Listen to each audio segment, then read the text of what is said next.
They handed me a seat at the very end of the Thanksgiving table. It had a place card that said Family Maid. Some laughed. Others said it was just a joke. I smiled politely, holding back the sting. But then the front door opened. My son walked in. Dressed sharp, with a lawyer by his side, he looked at the table, looked at me, and said, "You won't believe what's about to happen next." He labeled my seat Family Maid and laughed when I saw it. That was the moment I realized. I wasn't part of this family, not really. I was the help, the joke, the one who cooked the meal, but never got a real seat at the table. And as my mother-in-law smiled, like she hadn't just humiliated me in front of everyone I knew, something had too. Change. I didn't know it yet. But justice was already on its way, wearing a suit and holding a legal notice. Let me take you back to the moment it happened. The house was buzzing with that fake holiday. Cheer soft jazz playing in the background. The scent of turkey and nutmeg hanging in the air, but beneath all of it, I felt that familiar tightness in my chest, that pressure that always came with being around Cynthia, my mother-in-law. I walked in holding 2 freshly baked pecan pies still warm. Through the foil, my hands were starting to shake, but I told myself it was just the cold outside, or maybe the nerves. I never showed up empty-handed, never had. I cooked half the dishes on that table, but none of that mattered. My eyes locked on the chair at the end of the long, perfectly decorated table. It was my usual seat close to the kitchen, where I could easily jump up when someone needed something, but this time it had been decorated. A satin ribbon was tied to the back and taped to the front of the seat was a handwritten sign, thick black marker, big block letters, Family Maid. I froze for a second. My brain tried to make sense of it. Maybe it wasn't meant for me. Maybe it was some kind of joke, some weird Thanksgiving prank. But then Cynthia's voice cut through the room. "Oh, Rachel," she called out, fake surprise, coding every word. "Look, we saved your seat. Don't worry, you'll still be serving." Just like always, she laughed, tossing her head back like she'd said the funniest thing in the world, and they followed. Her sister Barbara gave a dramatic eye roll and chuckle. Marion, the other sister, smiled politely without saying anything, even Mark. My husband looked up from his phone and smirked before quickly looking away. I just stood there, pies trembling in my hands. My face burned, not from anger, at least not at first. It was shame. Embarrassment, that deep, quiet humiliation that creeps up your spine and leaves you speechless. I forced a smile, or maybe it was a twitch. I don't even know. My whole body felt locked in place. My heart was pounding so loudly I could barely hear anything else inside.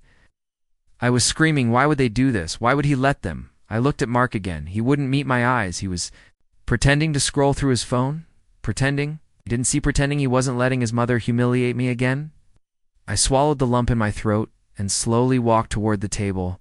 My legs felt weak. The warmth from the pies in my arms had started to sting, but I welcomed it. It reminded me I was still standing. Set them down carefully on the sideboard and turned back toward the table. That's when I felt it, a buzz in my pocket, 3 short vibrations, a text. I slipped my phone out slowly, heart still hammering. My eyes flicked to the screen.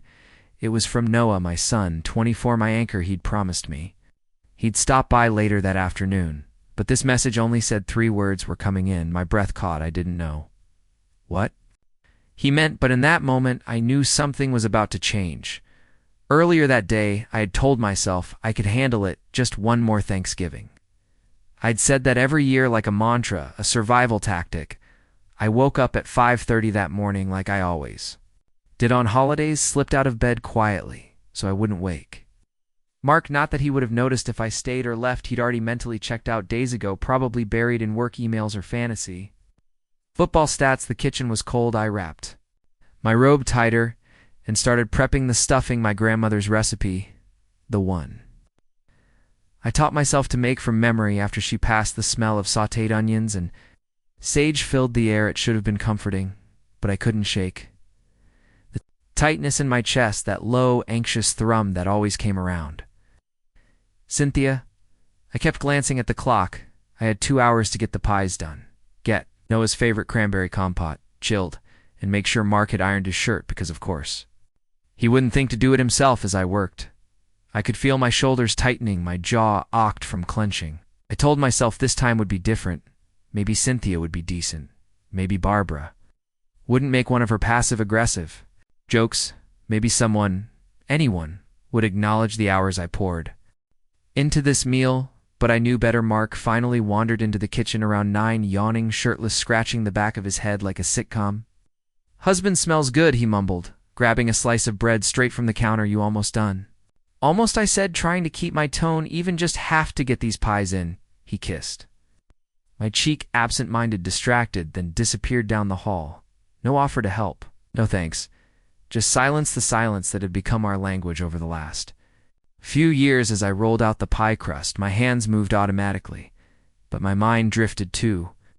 Noah, he'd called me 3 nights ago, said, "Mom, you don't have to go this year. You know you don't owe them anything." I had laughed it off, told him I'd be fine, that I didn't want to cause drama, that keeping the peace was more important. But Noah had gone quiet then. He said something that stuck with me. "Peace isn't peace if it costs you your dignity."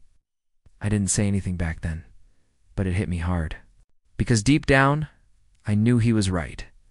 I'd confuse silence with strength tolerance, with grace, but every year I chipped away a little more of myself. Just to sit at their table after the food was packed up and the car was loaded, I stood in the driveway. For a full minute before getting in, my hands were cold on the steering wheel. My stomach was in knots. I was scared, not of Cynthia, not really, but of the truth. I'd been pushing down for so long that maybe I wasn't welcome, that maybe I never had. Then the ride over was quiet. Mark sat beside me, texting the whole time. I watched the world blur past the window. Dead. Leaves skipping across the road. Gray clouds hanging low, like the sky itself was holding its breath by the time we pulled up. 2. Cynthia's house. I had already rehearsed my smile. Already reminded myself to be helpful, pleasant, invisible, like always. What I didn't know was that Cynthia had plans of her own, and that this year she wasn't just going to ignore me. She was going to humiliate me, and yet somehow even she wasn't ready for what was coming next. I wish I could say I was surprised, but when I walked into that dining room and saw the sign "Family Maid" taped to the back of my chair, part of me just sank. The pies I was carrying were still warm, but my fingers went cold. My chest tightened like someone had tied a rope around it and pulled. I stood there, rooted to the floor, hoping, begging that it wasn't meant for me. But Cynthia made sure there was no confusion. She spotted me, eyes gleaming like she'd been waiting for this moment, her red lipstick stretched into a grin. "Oh, Rachel." She called out, "We saved your usual seat." Then she added with a wink loud enough for everyone to hear, "Don't worry, you'll still be serving, just like always." The room erupted into laughter. But it wasn't the kind that makes you feel included. It was sharp-pointed, like knives disguised as smiles. Barbara snorted, covering her mouth with a napkin. Marlene gave one of those polite little chuckles and immediately looked away, like she couldn't quite bring herself to meet my eyes. And Marky glanced at the chair, at the sign, at me, and then turned back to his phone. He didn't say a word. I stood there with both pies still in, my hands, my face, burning, trying to smile through it, but I couldn't. I physically couldn't. My throat felt raw. My jaw was clenched so tightly it was starting to ache. I could feel my eyes stinging, that awful sensation when you know tears are close. But you won't let them fall. Not in front of them. Not again. I told myself to move. Just walk to the kitchen, set the pies down, act like it didn't bother me. But my legs were like cement. My mind was screaming, why? Why do they do this too? Me every year, but I already knew the answer.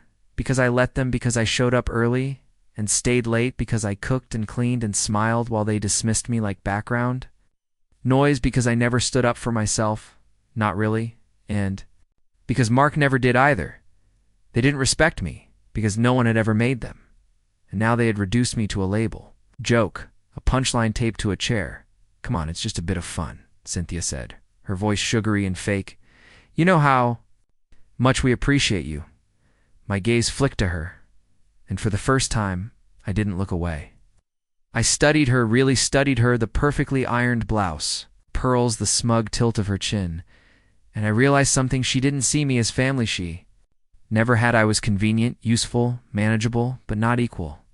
I turned slowly and carried the pies to the kitchen, my arms stiff. I didn't hear much of what was said behind me, just a few lingering chuckles, a chair scraping glasses, clinking my heart. was pounding so loudly I could barely hear anything else anyway. I set the pies down, leaned against the counter, and stared out the kitchen window. The backyard was still and gray bare. Branches trembled in the wind, and for a second felt completely hollow. Then my phone buzzed again. I pulled it from my pocket, half expecting a spam message maybe. Noah saying he was running late. But it wasn't that. Be there in 10. My hands trembled. As I read it, my breath caught in my throat. He was coming, and he wasn't coming alone for the first time. All day, I felt something cracked through the fog of shame and anger that had wrapped itself around me. Hope. I stared at that text like it was a lifeline. Be there in 10 minutes. That's all I had to hold it together. I slipped my phone back into my pocket, straightened my spine, and took a long, steady breath. Still felt like my skin was on fire and my chest was caving in. But beneath all that, something inside me had started to shift. A quiet voice, not loud, not angry, just done. I walked back into the dining room. Everyone was already seated. The family Maid sign was still hanging on the back of my chair like a proud little trophy. I reached for it, slowly, calmly. Let me take that down, Cynthia said sweetly, halfway rising from her seat. Pretending to be helpful now that the joke had landed. No need, I said. My voice was steady, stronger than I felt. I folded the sign in half and placed it gently on the sideboard. She watched me, her smile faltering just slightly, like she wasn't sure what game I was playing anymore. I sat in the chair, the one it labeled for me, not because I accepted it, but because it was mine. Because it was mine. Because I was reclaiming it. I could feel their eyes flick toward me, sensing the shift but not understanding it. I smiled softly, said nothing. Mark was still scrolling on his phone, oblivious or pretending to be. He finally looked up. When I reached for my water glass. You okay? He asked quietly, almost cautiously. I met his eyes. I'm fine. He gave a small nod. Clearly relieved I wasn't about to make a scene. He never did well with discomfort or confrontation or me having a voice, but I wasn't here to make a scene. I was here to finish what I'd started. You see, a few nights before Thanksgiving, I had finally told Noah everything. We were on the phone catching up, and something in me just broke. I told him about the years of snide comments, the backhanded compliments, the invisible labor that never got noticed, but was always expected. I told him about last year, how Cynthia had told me there wasn't enough room at the table and had me eat at the counter while everyone else toasted pumpkin pie. There was a long pause, and then Noah said, You know, this isn't normal, right? I've gotten used to it. I told him, Mom. That doesn't mean you should have to. His voice had gone quiet, measured, but I knew that tone. That was his something is about to happen tone. He told me he'd been interning at a law firm, small but passionate about helping women fight back against long-term domestic emotional abuse, he said, his mentor. David had worked cases where women like me, women who weren't beaten or bruised, but erased. Finally said enough. I remember laughing at first. What would I even do? Sue them for being mean? He didn't. Laugh number, but we can serve them a notice, a boundary, a warning. That word stayed with me, boundary, because that's what I had been missing all these years. Not love, not effort, not even respect. Boundaries. So we talked and we planned. David helped me draft something. It wasn't a lawsuit. It was a formal cease and desist, a legal notice establishing boundaries, expectations for my time, emotional labor and unpaid contributions, a way to legally and emotionally reclaim my worth. And now they were almost here. The clinking of silverware, the forced laughter, the wine pouring, it all became background noise. I just sat there in the chair they'd mocked me with, and waited, not with fear, but with something else, power. The knock on the door was quiet, but it felt like thunder for a second. No one moved. Cynthia paused, mid-sentence, holding a gravy boat like it was suddenly too heavy. Barbara's laugh trailed off, uncertain. Mark looked toward the hallway, brows furrowed. I didn't move. My heart was pounding in my chest, but the rest of me was still focused. The second knock came sharper. This time I'll get it, I said, standing up. Mark blinked. You don't have to. But I was already walking. Each step down that hallway felt like shedding skin, years of swallowing words, years of being the helper, the peacekeeper, the maid. Not anymore. I opened the door, and there they were. Noah standing tall, sharp in a dark jacket. I didn't recognize his jaw was set, but his eyes softened when he saw me. Right behind him stood David in a gray suit, holding a folder under his arm, and wearing the kind of calm confidence that makes people instantly nervous. "Hi, Mom," Noah said right on time, I whispered. I stepped aside to let them in. Cynthia was already standing at the edge of the hallway, hands on her hips, her smile frozen in place like she wasn't sure whether to be polite or pissed. "Noah, what a surprise," she said, voice syrupy sweet. "You didn't say you were bringing a guest." Noah gave a tight smile. "This is David. He's here on behalf of my mom." The room stilled. David nodded. "Politely, good afternoon. We're here to deliver a formal notice regarding the misuse of personal labor, emotional distress, and the ongoing expectation of unpaid service." Cynthia blinked. "Excuse me." Mark stood up now. "What the hell is this?" I stepped forward. "It's not a lawsuit," I said calmly, meeting Cynthia's eyes. "It's a formal boundary, a cease and desist outlining my role in this family." "What?" "I will and will not continue to do," Barbara scoffed. "You're kidding, right?" "No," David said smoothly, opening the folder and handing Cynthia the document. "This outlines her labor over the past decade. Cooking, cleaning, organizing holidays, managing logistics, all unpaid, all unacknowledged. It also states that she is no longer participating in family gatherings unless treated with basic dignity." Marlene finally spoke quietly. "Rachel, why didn't you say anything?" I turned to her. "I did. Just not with lawyers before." Mark looked at me like I'd grown horns. "You brought legal action into Thanksgiving?" "No," I said softly. "You did the moment you sat there and watched them humiliate me again." Cynthia's face had gone pale. Her voice was shaking now. "It was a joke." "No," said. "It was a pattern for the first time in years." The room was silent, not fake polite silence. Real silence, uneasy, heavy.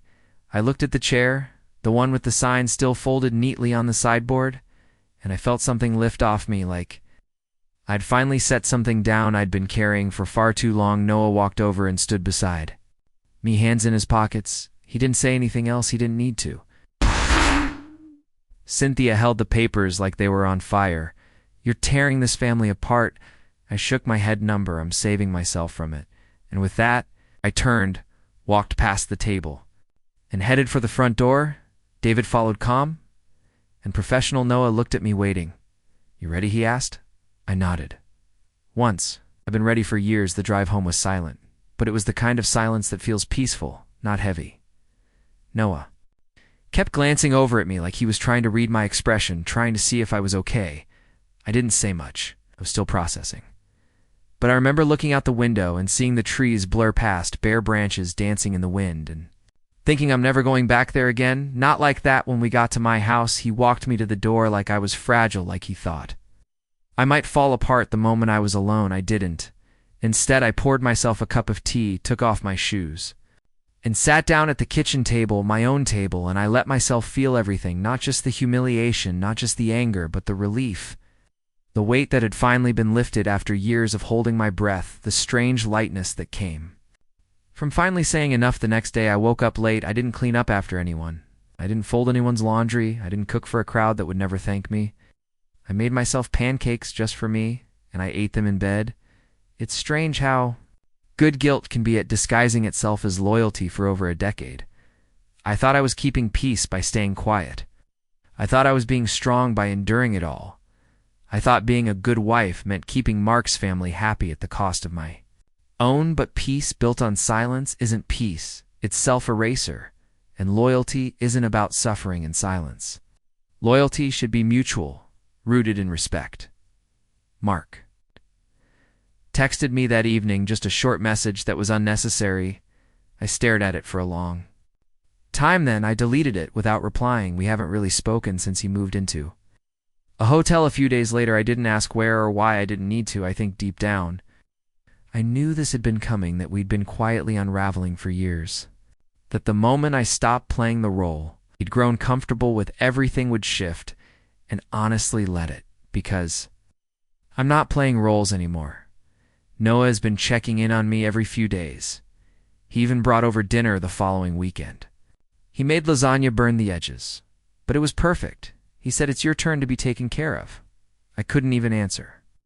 I just hugged him and tried not to cry. I've also started volunteering at a local women's center, not because I have all the answers, but because I understand how easy it is to lose yourself, to become small, quiet, agreeable, until you don't even recognize the woman in the mirror.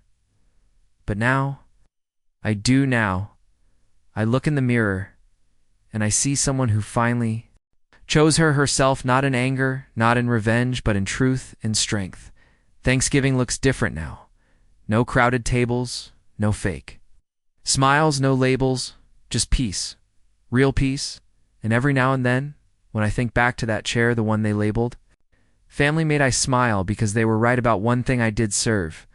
I served meals. I served love. I served love, patience, and strength. But this year I served boundaries. I served self-worth. And I served justice cold with a side of dignity. Thank you for listening to my story. If it resonated with you, if you've ever felt overlooked, unappreciated, or erased in your own family or relationship, just know this. You're not alone, and you deserve better sometimes. The most powerful thing you can do is finally choose yourself. If you found this story moving or meaningful, please take a moment to like the video, share it with someone who needs to hear it, and subscribe to the channel for more real stories about strength, healing, and transformation. Until next time, stay grounded, stay brave, and never forget your worth. They didn't think twice about it. Thought it would be funny. Thought I wouldn't say anything. And they were right. I didn't, because I didn't need to. I sat at the table quietly, surrounded by relatives who used to be family and now just felt like strangers. The label on my chair said Family Maid, a reminder that no matter how much I gave, I'd always be the one they dismissed. Until the front door opened. My son entered with purpose, his eyes scanning the room. No hugs, no greetings, just focus. The lawyer behind him carried a folder, closed tight, and without hesitation. My son walked up to the table, pulled out the chair next to mine, and said, "Before we eat, I need to clear something up." The room fell silent. He opened the folder, placed legal documents on the table, and announced that the house they were sitting in had been transferred to my name 2 weeks ago. The family business some of them mocked me for helping build. I now held majority shares. He turned to me and said, "Happy Thanksgiving. You don't sit at the end anymore." No one laughed now. No one called it a joke. They just stared, speechless, as the woman they once labeled with sarcasm now owned the roof over their heads. I didn't raise my voice. I didn't gloat. I just sat there, knowing I no longer needed to prove myself. My son saw my worth and made sure the rest of them did too. So the next time someone tries to shame the quiet one in the room, they should remember, dignity might stay silent, but it never stays small. And the chair they tried to humiliate me in, it became the seat of power and respect.